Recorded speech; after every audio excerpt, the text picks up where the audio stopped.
Apertem os cintos. O piloto sumiu. Nós estamos num avião, meu amigo, sem piloto. Então aperta o cinto aí, tá certo? Nós vamos falar de uma coisa muito importante hoje, que é sobre o embate entre o Congresso e o STF, tá certo? A coisa não está indo bem, não vai acabar bem, tá certo? E o governo, cadê o piloto? O piloto sumiu, ou seja, quem está governando é o Supremo. Então vamos entender isso na prática. Então, primeira coisa, gente, eu quero mostrar para vocês, precisa acompanhar os sinais, tá certo? Quando eu falo a você, fica em torno acompanhe os movimentos em torno do Arthur Lira. As coisas estão se caminhando para uma encruzilhada que não tem saída, tá certo? Então vocês estão com o cinto apertado aí? Então vamos lá, vamos soltar aqui uma matéria que é um sinal, tá certo? Porque eu posso dar vários sinais. Se você for procurar na internet, vocês vão achar vários sinais de como está a pressão lá no Congresso, tá certo? Vamos ver. Encerrar esse envolvendo o Felipe Neto. Veja aqui o influenciador, né? Ele disse que acaba de saber que o presidente da Câmara, o Arthur Lira, acionou a polícia contra ele. Ele disse o seguinte: confesso que achei curioso, uma vez que o próprio Arthur Lira disse hoje, parlamentar ser chamado para depor na PF porque disse que ministro é isso ou aquilo na CPI, é exagerar um pouco. Ele disse que não tem opinião sobre a pessoa Arthur Lira, não o conhece. Como parlamentar, a opinião dele é clara. Suas ações e inações são em grande parte nocivas e extremamente reprováveis. Ele disse que a intenção ao citar excrementíssimo, foi assim que ele se referiu ao Arthur Lira, né? Foi claramente fazer piada com a palavra excelentíssimo, uma opinião satírica, jocosa, evidentemente sem intenção de ofensa à honra. Ele diz que já sofreu tentativas de silenciamento com o uso da polícia antes, inclusive pela família Bolsonaro, que vai continuar enfrentando toda essa turma enquanto sobrarem forças a ele. Encerra dizendo que nunca falou que os enfrentaria com flores, nem assim o fez e nunca o fará. Bem, o Felipe Neto é aquele grande lacrador, né? Que vive, né? Depois de receber granas aí para ficar metendo o pau no PT, chamando o PT de tudo quanto era merda, né? Depois que o PT casou com o PSDB antigo, né? E aí o Tucano tá lá de vice, ele agora fica só em cima do pessoal do Bolsonaro, quer dizer, do pessoal da direita, e tá batendo no Arthur Lira. Ou seja, a ordem do Planalto é bater no Arthur Lira, porque o Arthur Lira é o homem que vem aí para assumir o governo. Entendeu? Então, esses são os sinais que eu estou te dando. Tá. Agora vamos lá para o Congresso. Vamos para o Congresso para você ver que a coisa vai pegar fogo. Ou seja, está pegando fogo. Né? Hoje é sexta-feira. O STF vai reunir ali no colegiado para decidir uma ação, né? uma liminar do Zanin, advogado do Lula, né? Mas é ministro supremo. Vamos ver isso aí. E aí vocês vão ver o tamanho da bomba. Apertem os cintos, que o piloto sumiu. Tá certo? Antes, deixa eu me apresentar. Eu sou João Paulo Guimarães, falando direto de São João del Rei, a capital brasileira da liberdade. Aqui é Minas Gerais, e Minas é um estado de espírito, tá certo? Esse é o vídeo 245 da CCI, 245 edições da Comissão Cidadã de Inquérito, criada para pacificar o país e chegar à verdade, tá certo? Nós temos a nossa chave Pix, jpnoticias@gmail.com, onde os membros contribuem para a gente manter essa comissão cidadã, tá certo? Então agora sim, vamos ver a bomba que está vindo por aí, tá certo? E nós vamos depois falar um pouco na minha linguagem camelonês. Mas aí camelonês é a linguagem do camelô, tá certo? Mas vamos ver. Eu fiz um recorte da CNN de ontem. Ontem foi dia 25, daquele programa WW, né, do William Wacker. E esse William Wacker, ele traz uns temas assim, bem interessantes. Ele é mais analítico, entendeu? Ele não é igual a Globo, não, que é, sabe? ele costuma dar porque o cara tem um capital político, né? Um capital jornalístico, um capital e profissional que ele não vai querer se queimar fácil, né? A Globo já está no desespero, já aí põe aqueles caras para lacrar lá, mas esse cara não, esse cara é um cara sério. Vamos pegar um pouco no recorte que eu fiz e depois nós vamos falar sobre isso. Apertem os cintos. O piloto sumiu.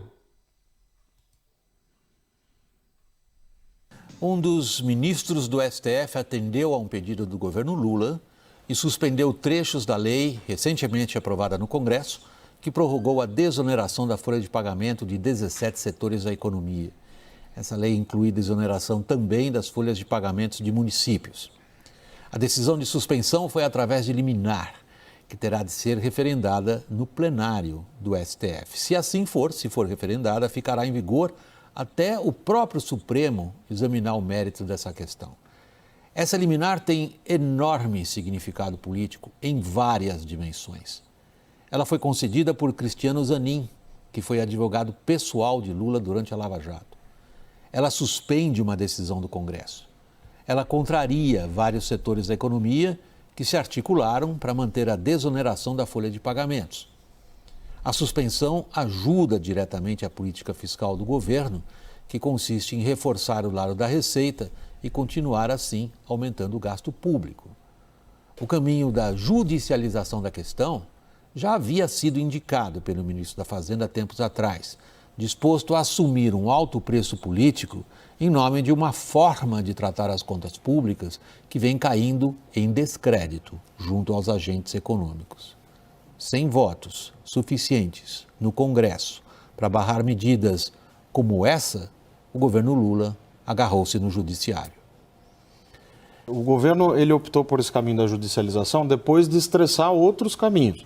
Ele apresentou aquela medida provisória 1202 no final do ano passado, aí foi acusado de apresentar uma medida no apagar das luzes, mas isso porque, vamos lembrar, o Congresso derrubou um veto presidencial, fazendo com que uma legislação que fere a Constituição e que fere a Lei de Responsabilidade Fiscal passasse a vigorar. Quer dizer, são 20 bilhões de reais, não é brincadeira. Nós estamos falando aí de quase 10% do programa Bolsa Família em termos anualizados. Pacheco já soltou uma nota dura, Frente Parlamentar do Empreendedorismo, uma das principais do Congresso, também soltou uma nota bastante pesada. A relatora do projeto de lei da desoneração, Anne Ortiz, também já se posicionou, e acho que mais importante do que isso é o que está se falando nos bastidores, porque isso acirra novamente o conflito institucional entre Congresso e Supremo Tribunal Federal. Nesse ponto, há uma aliança hoje entre equipe econômica, governo, Supremo, que enfurece o Congresso. E aí, qual é o efeito disso na prática? O Senado já aprovou uma PEC que coloca limites às decisões individuais monocráticas de ministros do Supremo. Isso está na Câmara, está lá por enquanto, paradinho, Arthur Lira matou no peito. Isso não era o que estava faltando para a PEC se movimentar um pouco na Câmara? Isso não cria clima para um impeachment de ministros do Supremo? Eu sei que pode parecer uma elucubração hoje, mas o que decisões como a de hoje fomentam é uma reação dura, bem fundamentada do Senado e da Câmara, e que só agrava essa crise institucional. Porque me chamou muita atenção nessa decisão do Zanin, em diversos trechos ele negrita, né? Para toda despesa nova tem que ter uma receita nova. Se você vai criar uma despesa, você tem que ter uma receita que justifique. De onde você vai Exatamente. E aqui não há. Você tem esse ponto, ok, Congresso cria gasto, né? Gera gastos e aprova medidas, pautas bomba. Mas cadê o governo cortando? Você não ouve isso. E ninguém fala isso. Então você apontar o Executivo, Palácio do Planalto, o Ministério da Fazenda, apontar o dedo só para o Congresso Nacional como gerador de despesas sem receitas, ele está olhando para o lado e está vendo o Palácio do Planalto dar de ombros com qualquer medida que corte gastos. Então não há uma disposição de fato também do Executivo de avançar com um programa de ajuste pelo lado da despesa. O ministro Haddad ele percebeu isso logo de cara e falou, bom, deixa eu operar sujeito a essa restrição e vamos rever os gastos tributários, porque aí eu vou ter apoio da esquerda e da ala gastadora do governo. Agora, ele precisa segurar também os gastos novos. Você vê que o projeto de orçamento do ano que vem, de diretrizes orçamentárias, já nasceu com uma meta frouxa, né? Que é zero, mas não é. É, na verdade, um déficit. O governo pode fazer um déficit de até 70 bi, que a meta zero terá sido cumprida no ano que vem.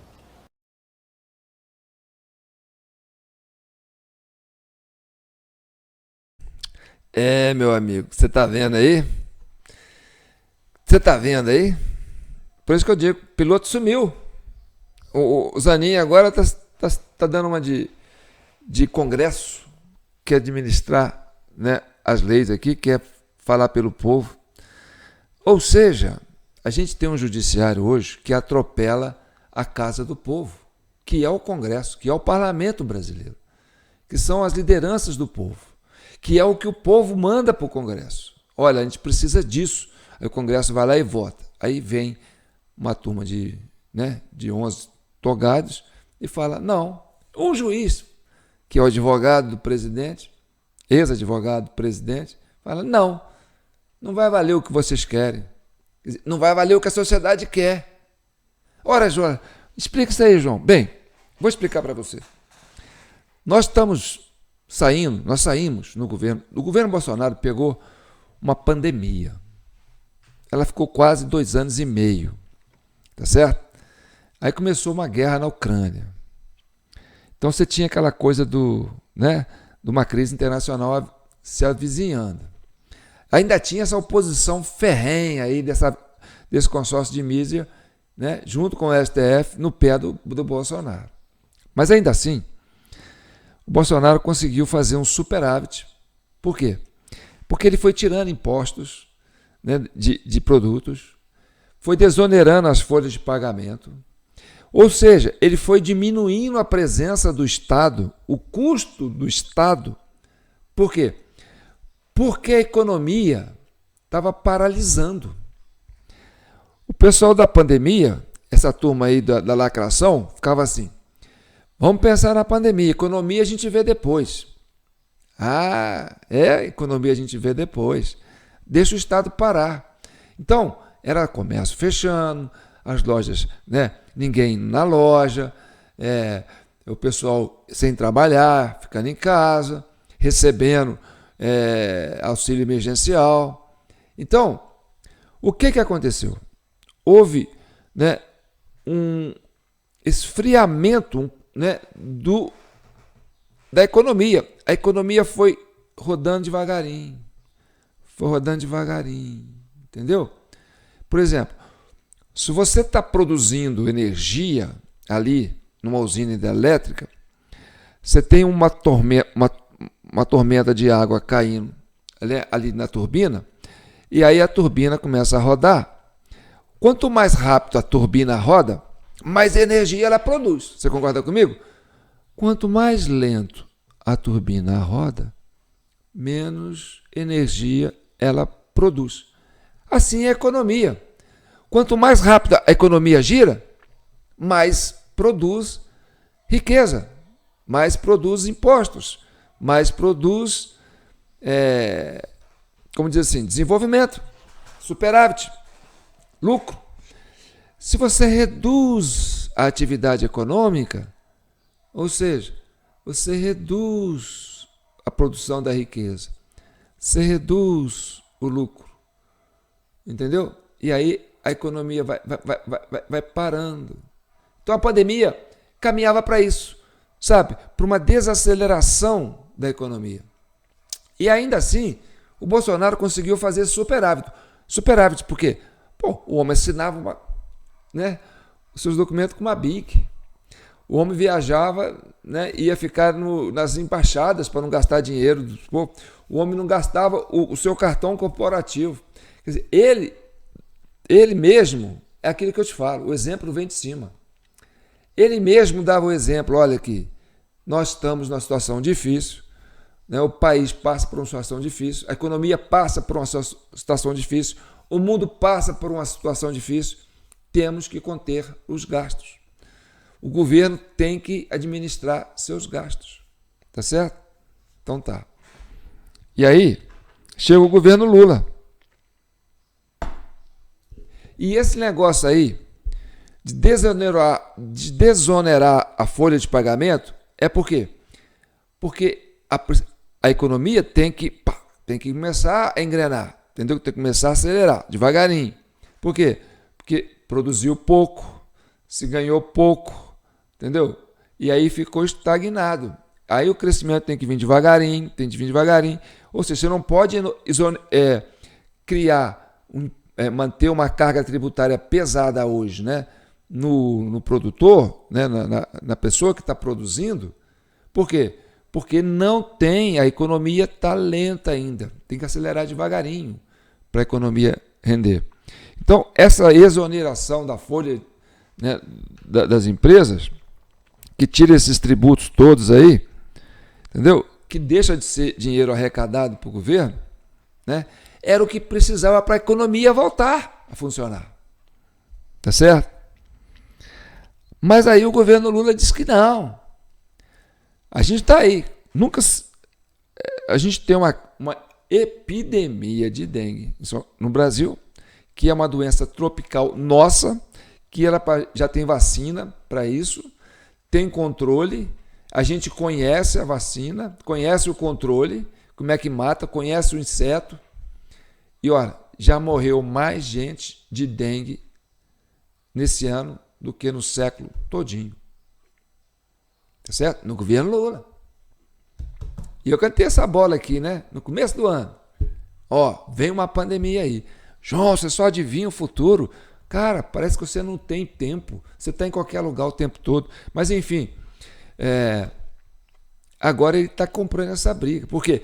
Porque o Lula quer ficar andando de jatinho caro para lá e para cá, viajando, usando o seu cartão corporativo, entendeu? Viajando com a comitiva enorme, ficando em hotel de luxo, levando a gente para comprar produto de marca. Ou seja, o exemplo vem de cima. E esse governo está vindo assim, ele quer aumentar o Estado, ele quer gastar, ele quer investir.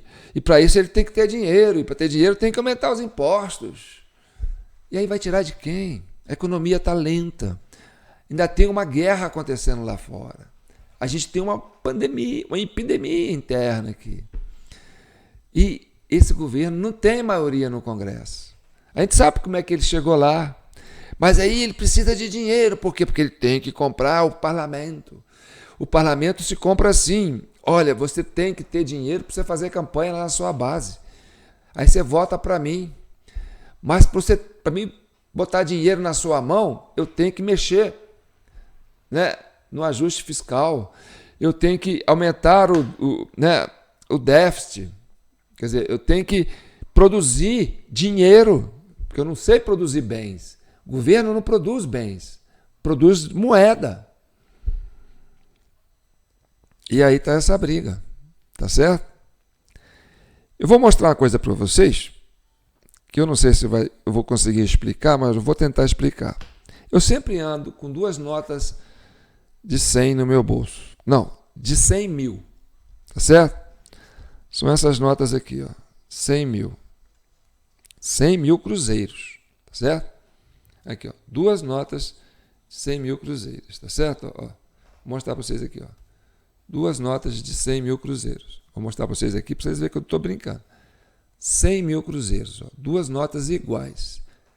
Cruzeiros, tá certo? Ó, só que uma aparece escrito cruzados e a outra aparece escrito cruzeiros, tá certo? Mas aí nós vamos falar sobre isso, tá certo? Ó, vou mostrar aqui, ó.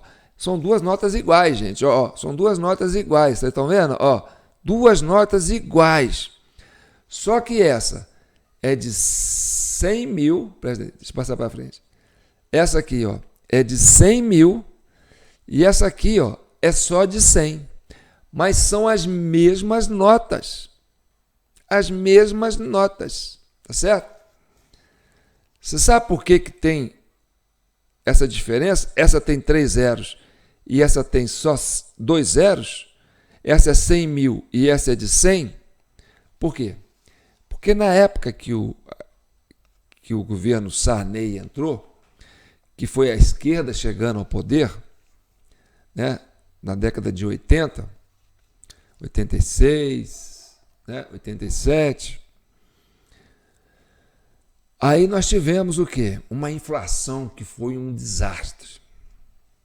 Então, o que o governo fez? Vamos produzir dinheiro para as pessoas comprarem. Vamos produzir dinheiro, vamos fazer produzir dinheiro. A gente quer ganhar o Brasil. A esquerda, no poder. A gente quer ganhar o Brasil. E aí produzia dinheiro, colocava na mão do pessoal. O pessoal ia lá, comprava. Entendeu? Aí ia lá, comprava. De repente, estava cheio de dinheiro na praça. Mas não tinha mais produto. Aí os caras falam assim, ó, o que adianta você ter dinheiro e não ter produto? O produto está caro. Aí os produtos ficam aumentando de preço, Aí, meu amigo, de um tempozinho pequeno, a inflação chegou a 1000%, porque você teve que tirar 3 dígitos de uma nota de 100 mil para valer 100. O que você comprava com 100 mil, você passou a comprar com 100. Tá certo? Ou seja, o que valia 100 mil passou a valer 100. Você está entendendo? Ah, eu tenho um imóvel lá que vale 100 mil cruzeiros. A inflação foi. Em vez de falar 100 mil, não, agora só vale 100. Não vale 100 mil mais não. Só vale 100. Entendeu? Eu estou te falando? Então tá. Isso foi no governo Sarney. No começo do governo Sarney. Chamava plano cruzado. Era cruzeiro, falou assim, agora tira 3-0, vira plano cruzado. Aí não tem mais essa nota de 100 mil. É 100. Tá. Agora eu vou tentar falar isso numa linguagem mais simples, porque eu sou camelô. Tá certo, João, você estudou um pouco de economia, de administração na faculdade, mas eu sou um camelô. Então eu vou tentar ser prático para vocês. Não sei se eu vou conseguir, mas depois vocês me falam se eu conseguir. Vamos trabalhar aqui com essa nota de 100, que era 100 mil, passou a 100, 100, tá? Então vamos imaginar assim uma vila, e nessa vila tem 4 casas, né? Aí cada casa, os moradores ali produzem um tipo de alimento. Tem um lá que produz leite, tem lá uma vaquinha, todo dia ele vai lá, tira 10 litros de leite, tá certo? Aí você tem um outro que mora na outra casa, que planta, que tem um pé de laranja, tá certo? Aí tantas laranjas amarelecem por dia. Vamos supor, 20 laranjas amadurecem por dia. Tem outro ali que tem uma granja de ovos. Então, as galinhas botam tanto ovos por dia. E tem um outro ali que produz mandioca. E aí ele faz a farinha, então ele consegue produzir tantas farinhas por dia. Aí, chega um indivíduo do governo e fala assim, ó, vou te dar uma nota de 100 para o cara da farinha, tá certo? Para vocês começarem a fazer negócio, entendeu? Aí o cara pegava a nota de 100, ia lá na granja e comprava a quantidade de ovo que ele precisa para a semana e pagava com a nota de 100, tá certo? O cara da granja pegava a nota de 100, ia lá no pomar lá no laranjal, falava assim, ó, eu preciso de tantas laranjas para semana. Aí, quanto é 100, toma a nota de 100. O cara da laranja ia lá no cara do leite, falava assim, olha, eu preciso de tantos litros de leite para passar a semana. Aí o cara vendia, então me dá nota de 100. O cara pegava a nota de 100, o leiteiro, ia lá no cara da farinha, da mandioca. Falou assim, olha, eu preciso de tantos quilos de farinha de mandioca para passar a semana. Quanto que é 100? Toma a nota de 100. Então a nota de 100 passava toda semana, né, na mão dos 4, tá certo? Todo mundo comprava, todo mundo tinha o seu produto, um produto do outro, tá certo? E a nota de 100 ficava correndo, tá certo? Aí aumentou mais gente na família. Ah, vou precisar de comprar isso por dia. Tá bom, vamos produzir mais. A gente tem mais gente aqui trabalhando. Produziam mais. Aí chegava lá todo dia, por dia custava quanto? 100. Toma 100. Aí via no outro, pegava a nota de 100, ia lá, comprava a farinha. Depois ia lá, o cara da farinha ia lá, comprava os ovos. O cara dos ovos ia lá, comprava o leite. O cara do leite ia lá, comprava da laranja. A laranja ia lá, comprava do cara da farinha. E aí, a nota de 100 passou a circular diariamente, tá certo? Ou seja, a economia foi crescendo. Por quê? Porque as pessoas começaram a produzir mais.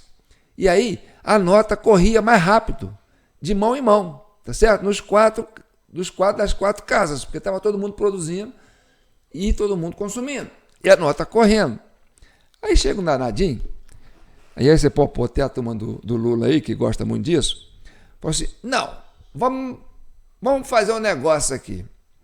O negócio está ficando bom, eu quero participar dessa ciranda. O governo agora vai cobrar um imposto de ICMS. Nós vamos cobrar um imposto para essa nota circular na mão de vocês. Por quê? Porque eu tenho aqui uma turma que vai ficar olhando vocês fazendo isso. E eu tenho que pagar esses caras. E esses caras vão precisar de comprar leite, vão precisar de comprar farinha, vão precisar de comprar laranja, vão precisar de comprar ovos. Tá certo? Então, nós vamos cobrar uma taxazinha, tá certo? Vamos cobrar quanto? Vamos cobrar 10%. De toda vez que o dinheiro passar na mão de um, alguém vai ter que me pagar 10%. Tá certo? E com esses 10%, eu vou pagar essa turma que fica olhando vocês fazer isso. Porque eles também têm fome. Eles querem comprar milho, eles querem comprar ovo, eles querem comprar laranja, eles querem comprar leite. Então tá. Aí o cara ia lá, produzia lá, ia lá no cara da farinha, fala assim, ó, eu quero R$100 de farinha. Aí o cara vendia farinha pro cara da família. Tá. Aí o cara já não tinha mais 100. Ele tinha só 90. Tá certo? Porque teve que pagar 100 pro pessoal do PT. Aí o cara com 90 foi lá no ovo. Falou assim, olha aqui, eu preciso comprar um ovo aí, mas eu só tenho 90. Tá, eu faço para você por 90. Tá certo? Aí fez para ele por 90. Aí quando o cara pegou aquele 90, tinha que pagar 10%. 9. Tá certo? Aí o cara pegou e falou, já não tenho mais 90. Eu tenho 81. Aí eu vou lá comprar o leite. Entendeu? Vou lá no outro lá comprar o outro. Ah, mas toda hora que se passar na mão de um, tem que pagar 10% do valor da compra. Ou seja, o dinheiro começou a rodar e cada vez que ele rodava, 10% dele ia ficando com o governo. Tá certo? Para quê? Para dar para aqueles que ficam olhando as pessoas trabalhando. Aí as pessoas que estão trabalhando pegam esse percentual desse dinheiro e vão lá também na lojinha. Comprar milho, comprar ovo, comprar leite, comprar laranja. Entendeu? E aí você tem o quê? O pessoal que está produzindo está ficando com um pouquinho e a turma que está assistindo está ficando com um montão. Chega uma hora que a turma que está produzindo não tem dinheiro para comprar o leite do outro. Não tem dinheiro para comprar o ovo do outro. Não tem dinheiro para comprar a laranja do outro. Está entendendo? Aí o que vai acontecendo? O cara vai parando de querer comprar. O dinheiro vai ficando pequenininho, ele vai sumir do mercado. Aí, o que faz? Não, fabrica mais dinheiro. Então põe mais nota de 100 na mão de vocês tudo. Aí enche os caras de nota de 100. Entendeu? Aí vai todo mundo com nota de 100. Vai tirando do mesmo jeito, cada vez que a nota de 100 vai passando, vai ficando um pouquinho para aquele governo, que fica olhando o pessoal produzindo. Mas eles têm que comer também. E aí, o que acontece? Os caras estão... Tem mais gente querendo ver a turma trabalhar. Aí o Lula fala assim, não, vamos colocar nossa... Né, criar mais 15 ministérios. Vamos botar a turma aqui tudo para olhar o pessoal produzindo. Aí tem que dar dinheiro para essa turma também. Essa turma vai vir comprar. Tá certo?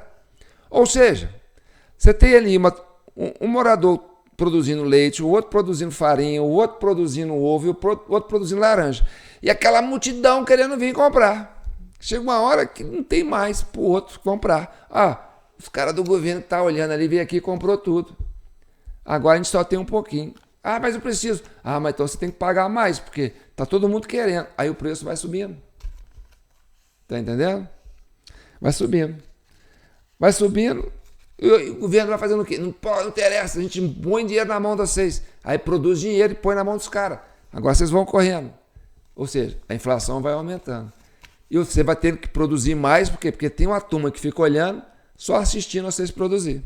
Tá certo? Então não sei se esse linguajar meu, essa teoria camelonês, né? Teoria de camelô, deu para vocês entenderem. Então é isso que está acontecendo, entendeu? O empresário pianista foi lá e fez o presidente Lula virar presidente, com um projeto de poder que é o quê? Um Estado maior, mais gente assistindo o pessoal produzir, entendeu? Mas aí, essa turma do empresário pianista não conseguiu fazer com que a Câmara dos Deputados tivesse essa votação, porque eu te falei, ela pega no Senado, pega no presidente, no executivo, mas no proporcional ali nos deputados, ela pega de casquinha. Então a maioria ali, então você tem a Câmara dos Deputados, né, com um projeto de poder de um Estado menor, menos pessoas assistindo e mais pessoas produzindo. Tá certo? Se você tem menos pessoas assistindo, você vai tirar menos pedaço desse dinheiro para pagar essas pessoas que estão assistindo. E aí o dinheiro vai correr. As pessoas vão produzir, todo mundo vai ficar feliz, entendeu? Então, o Congresso quer isso. A maioria do Congresso quer isso. Mas o governo Lula, que está aí, não quer isso. Ele quer aumentar o número de pessoas assistindo e tirar, entendeu? De cada vez que uma transação acontece, um percentual desse dinheiro para pagar esse pessoal que está assistindo. Está entendendo? Então tá bom. Aí, o Congresso vai lá e vota contra. Fala, não, peraí, meu amigo, a gente quer menos pessoas assistindo e a gente quer produzir. A gente quer fazer a riqueza circular. Aí o governo fala, não, eu quero, eu tô com mais de quase 40 ministérios aqui, rapaz, eu tenho que colocar a minha companheirada aí, ó. Prometi para eles, tanto de mesário que me apoiou aí, eu tenho que ajudar essa turma. Para eles ficar olhando, se eles trabalhar, eu tenho que pagar eles. Eles não sabem produzir, é uns pobres coitados, são os injustiçados, entendeu? Vítimas da sociedade. A gente precisa cuidar deles, tá certo? E aí fica nesse embate. E aí o Congresso fala, não, só a riqueza, quer dizer, só o dinheiro girando é que produz riqueza. Vamos todo mundo trabalhar. Mas aí ele fala, bem, eu não consigo bater de frente com o Congresso. O que eu faço? O que eu faço? Vai lá e chama o juiz, o advogado dele, o Zanin, e fala, Zanin, corta lá a moral desses deputados, corta a vontade do povo, corta a vontade do Congresso, corta a democracia, porque ali, a casa do povo, é onde a democracia se estabelece. Impõe aí a minha vontade. Você sozinho vai fazer isso para mim. Eu quero que essa turma trabalhe e pague para a gente ficar olhando essa turma trabalhar. Eu quero andar de avião. Eu tenho que passear com a Janja. A Janja só compra produto de marca. Eu preciso satisfazer essa loura. Você acha que eu vou conseguir outra igual onde? Na minha idade. E aí pronto. Aí o Zanin vai e compra essa briga com o Congresso. E aí você tem o Arthur Lira, que é o presidente do Congresso, que escuta todas as lideranças das bancadas, entendeu? E vê que, olha, o povo está dizendo para essas lideranças que é a casa do povo, que não é por aí que a banda toca. Aí as lideranças chegam para o Lira e falam assim, Lira, a pressão em cima da gente está grande. Bate de frente, senão nós vamos dançar. E aí, esse embate entre STF e a democracia, porque o Congresso é a democracia, não é o STF. O STF não é governo, o STF não tem voto, Zanin não tem voto. Zanin foi indicado pelo Lula, era o advogado dele, está ali para defender os interesses dele. E a turma dele, a turma do Lula, o Lula quer defender a turma dele e põe a pressão no Zanin para bater de frente contra o parlamento, que é a casa da democracia. Então quem está sendo antidemocrático é o Supremo, que está desafiando o poder do povo. E aí nós temos esse imbróglio todo, tá certo? E aí paga esse Felipe Neto, né, que já virou bisneto desse governo Lula, que antes era do PSDB, né, que ele era lacrador do PSDB, depois que o PSDB juntou que o Alckmin juntou com o PT, aí ele virou lacrador da direita e defensor do Lula. E aí, olha só o que ele fica chamando o Lira, que é um homem que está aí para escutar o parlamento. Encerrar esse envolvendo o Felipe Neto.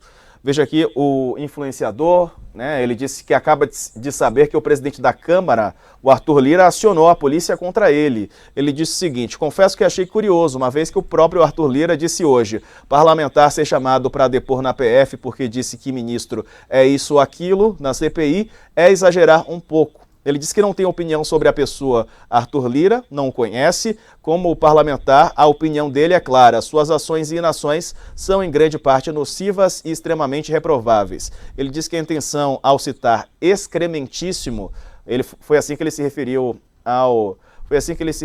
ao Arthur Lira, né? Foi claramente fazer piada com a palavra excelentíssimo. Viu? Aí o Lula paga essa milícia digital, que é a milícia do ódio, né? Esse lacrador aí, Felipe Neto, para chamar o presidente do Congresso, presidente da Câmara dos Deputados, de excrementício, de excremento, entendeu? Por quê? Porque ele defende a democracia, defende a vontade do povo. Não pode defender a vontade do povo, tem que defender a vontade do Lula. E aí o advogado do Lula tem que bater de frente com esse Congresso, tem que bater de frente com as lideranças do povo. Aqui não é o povo que manda, sou eu e minha cúpula de mesários. Então, gente, eu deixo vocês aqui com esse raciocínio e comentem, gente. Pelo amor de Deus, comentem. Nem que seja para dar um oi, um bom dia. Falar assim, é isso aí, João. Compartilhe, divide isso aí, vamos trabalhar. Vamos nos envolver, tá certo? Eu estou aqui, ó, cada dia, eu tenho que ficar, sabe, quase que assim, monitorando a rede social para buscar esses elementos para trazer para você ter noção para onde a banda toca. E para você ficar esperto, porque o piloto sumiu. Apertem os cintos. Nós estamos com um avião desgovernado, tá certo? E vem uma turbulência por aí. Fiquem com Deus. E que o manto de Nossa Senhora proteja e abençoe todas as famílias brasileiras. Tá certo? Vamos trabalhar para resolver isso aí? Vamos? Conto com vocês.